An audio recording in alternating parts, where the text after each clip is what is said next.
अगर आपका बेबी सिर्फ गोदी में सोता है और नीचे कॉट में या क्रिब में सुलाते ही तुरंत उठ जाता है, then this video is for you. You might be wondering, will my baby ever sleep without being held or carried?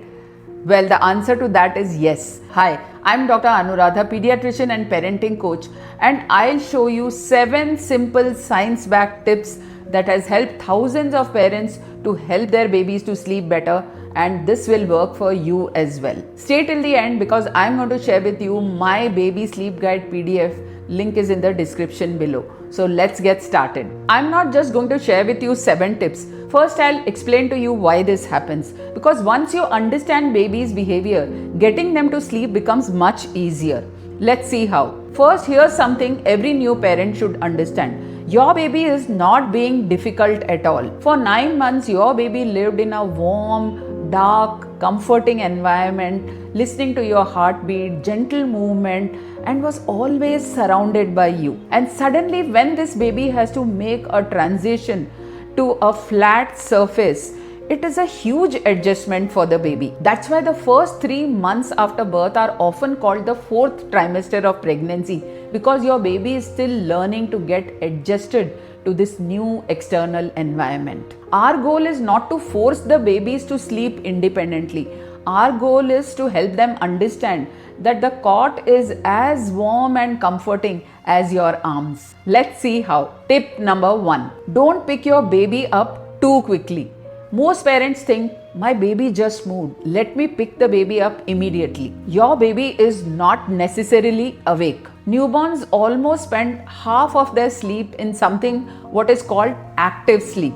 During this stage, they move their arms, make funny grunting noises, stretch their bodies, and always have their eyes half open. So in this stage, if you pick up a baby who's still sleeping, thinking it's awake, you are actually disturbing their sleep. Instead, what you need to do is pause for 30 to 60 seconds.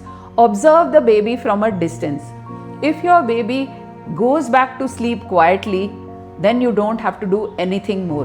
But if the cry becomes stronger and the baby is showing signs of hunger, that's the time you need to pick the baby up and feed it and see what's wrong. Tip number 2, check the temperature. Many parents think the baby is feeling cold and make the mistake of overdressing the baby. And a baby who is too warm sleeps poorly. So an easy rule is to dress the baby in one layer more than what you are wearing.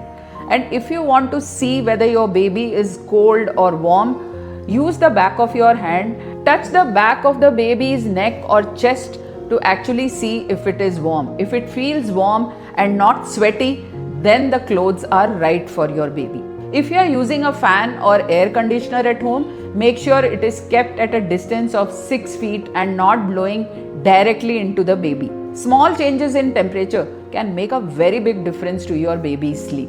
Tip number 3, making the room dark. Babies are not born knowing the difference between day and night. We have to teach them. When you make the room dark, it tells the baby's brain that it is time to sleep. You can do this by using blackout curtains if possible. Otherwise, reduce the light as much as possible, especially bright ceiling lights. Also, avoid television, mobile phones, and bright screens where the baby is sleeping. When babies briefly wake between their sleep cycles, if the room is dark, they quickly drift back to sleep. Tip number 4, white noise. This can be a game changer for your baby. Let's be honest, most Indian homes are very noisy.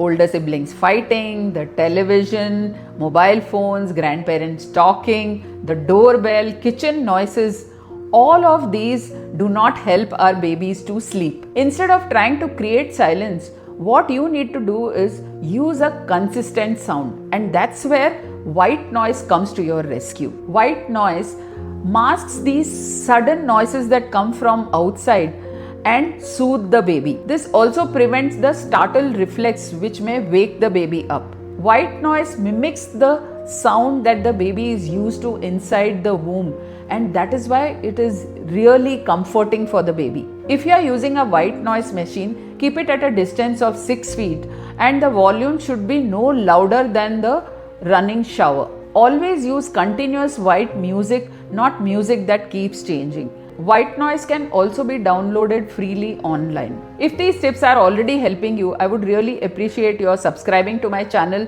because I bring you science-backed parenting tips every single week. Now let's move on to the last 3 tips that almost every new parent gets wrong. Tip number 5, safe swaddling. Our 5th tip is about making your baby feel secure and warm. Newborns have something that is called a startle reflex or a Moro's reflex, which means that at the slightest noise or stimulation, they suddenly open their arms wide, and this makes them wake up from their sleep. Here is where swaddling really helps. It gives your baby that snug, cozy feeling that they experienced when they were in the womb, and this is what helps them to sleep better. But remember, safe swaddling is the key.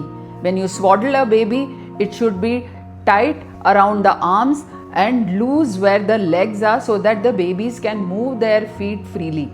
And a swaddled baby should always be placed on its back, never on its tummy or side. Swaddling can be stopped the moment your baby starts showing signs of rolling over around 5 to 6 months of age. Here you can switch over to a sleep sack or wearable blanket, but when it comes to safe sleep guidelines, remember that your baby should not have anything loose around them when they sleep, either in the crib or the cot. So no pillows, no blankets, no soft toys, just a plain firm mattress beneath the baby. Tip number 6, here is something that surprises many parents. At night, it is not your job to entertain the baby. Your goal is to simply feed them and put them back to sleep. So keep everything as quiet as possible. Do not switch on the television or scroll through your mobile while you are feeding the baby. Don't switch on the light. Just have a dim night light in the room. Bright light tells your baby it's time to wake up, it's day. So what you need to do is just feed your baby, burp it gently, check if the diaper is full, change this quietly and put your baby back to sleep. The calmer you stay, the easier it is for the baby to go back to sleep. Tip number 7, the most important tip, don't miss the sleepy window. Most parents think if I keep my baby awake during the day, then my baby is going to sleep better at night. But this is a huge mistake. Babies have still not developed the day-night cycle and take short naps of 45 to 60 minutes and then wake up to feed again. An overtired baby is much harder to settle because the stress hormones start increasing in their body and make it difficult for them to get to sleep. And that's why the baby gets even more irritable and restless. So do not wait for your baby to cry loudly. Instead, observe for sleep cues like rubbing of eyes, yawning, looking away, becoming quieter, and slower movements. The moment you notice these signs, start your sleep routine. Crying is a late sign of tiredness, and you should never wait till the baby gets so restless. Putting your baby down when they are calm helps them to self-soothe and sleep on their own. Before we finish, let's quickly do a recap of all these tips. Number 1, do not rush to pick your baby up. Wait for them to settle down on their own. Number 2, keep your baby comfortably warm. Do not overdress. 3, make the room dark so that the baby can sleep better. 4, use safe white noise to block the other household sounds. 5, swaddle safely and follow safe sleep practices. 6, keep night feeds calm and boring. And tip number 7, watch for early sleep cues and avoid your baby getting overtired. Even if you start with just 1 or 2 of these tips today, you will observe a huge difference in your baby's sleep. Remember, your newborn is not trying to make your life difficult. It is just taking time to adjust to its new surroundings.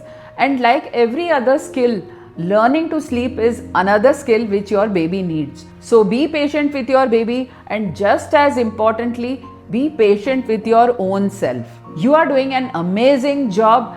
If you'd like a simple checklist of everything that I shared with you today, click the link in the description to download my free baby sleep guide PDF. If you found this video useful, give it a thumbs up, hit the notification bell, and share it with another tired parent who could do with a bit of sleep. And I'll see you in the next video. Take care.